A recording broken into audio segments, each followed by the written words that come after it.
Subscribe with iTunes, Audio Boom, Stitcher, or your favorite podcasting app. And if you enjoy what you hear, like us on Facebook.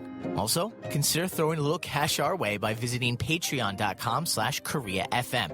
And find more of our great content on our home on the web, KoreaFM.net. I'm Chance Dorland, and over the next 2 days, I'll have highlights from the Asian American Journalists Association's 6th New Now Next Media Conference titled Journalism in the Mobile Age, taking place right now in South Korea. Earlier today, I spoke with some of the panelists who presented here in Seoul, and here's what took place during this afternoon session titled Live Streaming the News. So I'm Steve Herman. I'm the Southeast Asia Bureau Chief of the Voice of America, based in Bangkok.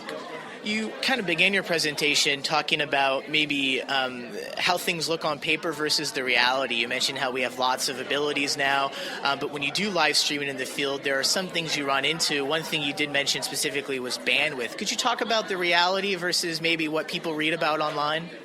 Well, I work in a lot of countries that are in a situation where the infrastructure is still very much a work in progress. Here in South Korea, bandwidth is like air. You breathe it in, you take it for granted. But in a lot of places where I want to go live, especially to do video streaming, I'm very lucky if there's a 3G signal. And even though there may be a 3G signal, it may not give me enough bandwidth to do a live report, or if there's a demonstration going on or just a lot of people around that are also trying to use the internet via a single cell phone tower, it just gets overloaded, and I can't get enough bandwidth to do something on Periscope or on Facebook Live, unfortunately.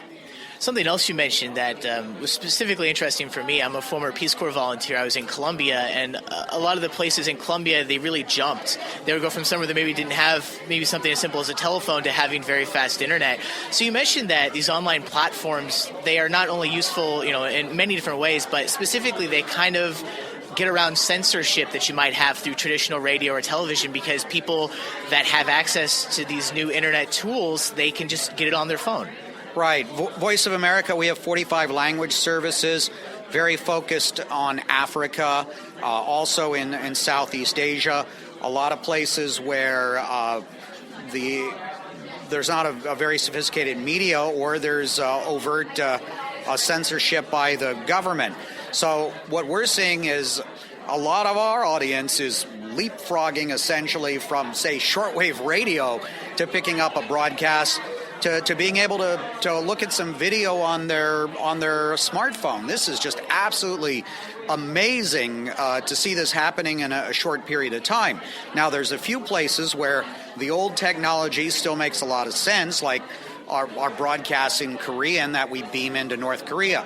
There's no sense of us streaming on Facebook Live. No one in North Korea, except for maybe the dear leader and a few other people, are going to be able to watch it. So it still depends on what audience you're trying to reach, but in more and more of the world, it makes sense to just go to these sort of digital applications and use advantage or take advantage of just so many people now having smartphones.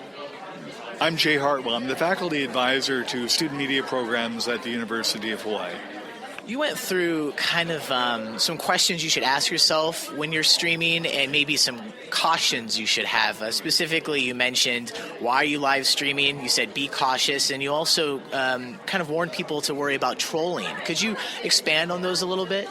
Well, there are some people who have nothing better to do than to make trouble, not only for the audience of the live stream, but for the reporter who's live streaming.